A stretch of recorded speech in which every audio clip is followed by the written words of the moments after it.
यहाँ पर्निसा सुतिरहेको छ, मोबाइल हेर्दै सुतेको छ। अब त्यसै गरी युनिसाको कपाललाई मालिस गर्दैछ, टाउको मालिस गर्दैछ पर्निसाले। कहिलेकाहीँ यसरी साथीहरू पनि खेल्छन्। अब पर्निसाले आइसक्रिम बरफ खाँदैछन् हाम्रो पर्निसाले। कहिलेकाहीँ हातमा नक्कली नङ पनि राखेर यसरी सजाउने गर्छिन्। त्यसै गरी स्कुलमा ड्रइङ पनि बनाउँछिन्, कम्पिटिसन ड्रइङ पनि बनाउँछिन् र कहिलेकाहीँ यसरी जितेर फुलमाला अबिर पनि लगाएर आउँछिन्।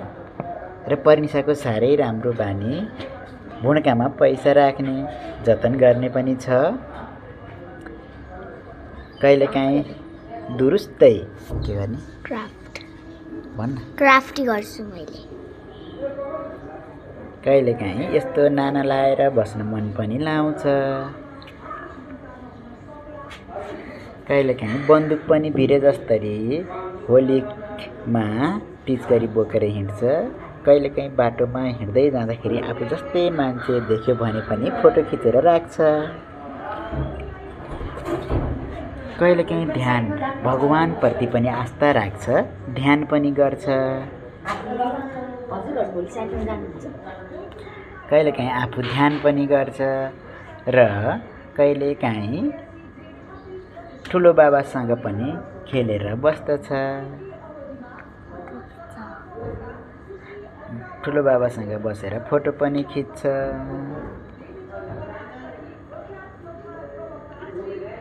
कहिलेकाहीँ एक्लै बस्छ भने कहिलेकाहीँ साथीहरूलाई पढाएर बस्छ। कहिलेकाहीँ आफू एक्लै पढ्छ।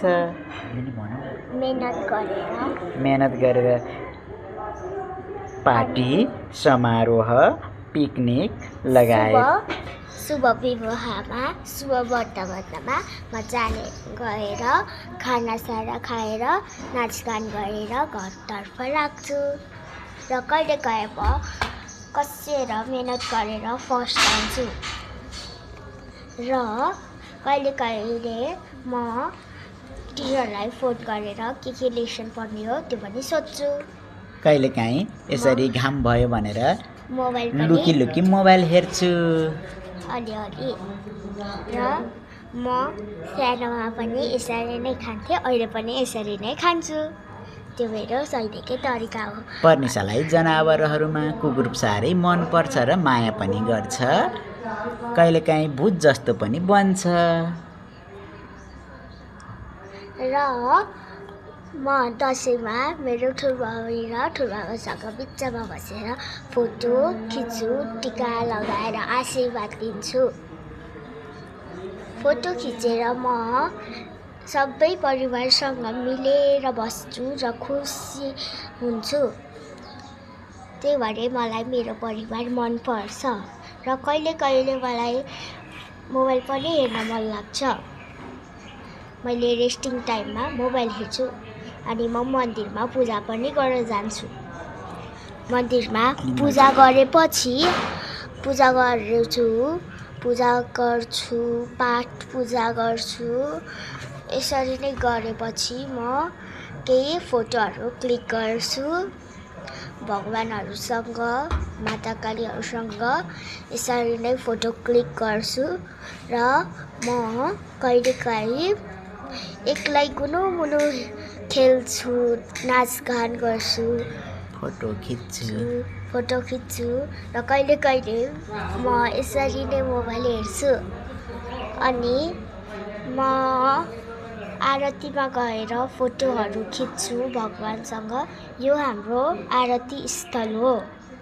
र कहिले कहिले म साथीहरूसँग मिलेर मेरो खाजा सेयर गरेर खान्छु। कहिले कहिले हामी यसरी नै खेल्छौँ युनिसासँग। ऊ मेरो बेस्ट फ्रेन्ड युनिसा हो। ऊ मेरो बर्थडेमा नि आउँछ। ऊ युनिसा मिलेर मेरो बर्थडेमा आउँछ। त्यसरी नै जेसिका प्रान्जना पनि मेरो साथी हो। युनिसा पनि। अनि म कहिले कहिले पढ्ने बेलामा रमाइलो गर्दै पढ्छु। साँझमा एकछिन मोबाइल हेरेर खाना खाएर सुत्छु। अनि पानी पर्यो भने म रेनकोट लगाएर पिकनिक जान रेडी हुन्छु र म दाइलाई पढाउँछु पनि। दाइ पढेन भने मैले पढाउँछु र म फोटो सेसन पनि गर्छु। मैले धेरै जस्तो फोटोहरू क्लिक गरेर युट्युबमा हाल्छु। अनि म फोटो क्लिक गर्दाखेरि मेरो साथी पनि मसँग खेलेको हुन्छ र यसरी नै म मेरो ठुलोबाबा र ठुलोमम्मीको कोठामा रमाइलो गर्छु। हामी खेल्छौँ, उफ्रिन्छौँ, नाच्छौँ, गाउँछौँ र मजा गर्छौँ बिस्तारामै। अनि हामी खुट्टा सुट्टा धोएर मात्र बस्छौँ अनि टिभी पनि हेर्नेछौँ। त्यसरी नै म फेरि पढ्न, ड्रइङ गर्नमा व्यस्त हुन्छु। अनि म फेरि मोबाइल हेर्छु। मोबाइल हेरिसकेपछि म एकछिन एक्सर्साइज गर्छु, खुसी हुन्छु र म आफूलाई बल्यमान सोध्छु र म चल्लाहरूसँग यसरी नै सुत्छु, खेल्छु, रमाइलो गर्छु चल्लाहरूसँग। अनि म बजार जाँदाखेरि यसरी नै मेरो ठुलोबाबाले मलाई फोटो क्लिक गरेर युट्युबमा हालिदिनुहुन्छ। अनि हामी दुईजना पनि फेरि कसेर पढ्छौँ, सामानहरू ल्याउँछौँ र कसेर पढ्छौँ। यसरी ट्युसनको होमवर्क अनि स्कुलको होमवर्क गरेर भएपछि हामी एकछिन हाम्रो कुकुरलाई हड्डी खानाहरू पनि दिन्छौँ, खानेकुरा नै दिन्छौँ। अनि हामी चाउचाउ खाँदाखेरि यसरी नै रमाइलो गर्छौँ र अनि त्यसपछि म टिचर बन्छु एकछिनको लागि, उनीहरूलाई रेस्ट दिन्छु। अनि राष्ट्रिय पोसाक र झन्डामा हुन्छु। अनि म आफ्नो राष्ट्रिय झन्डा र पोसाकमा रमाइलो गरेर आफ्नो राष्ट्रिय धन्यवाद गर्छु।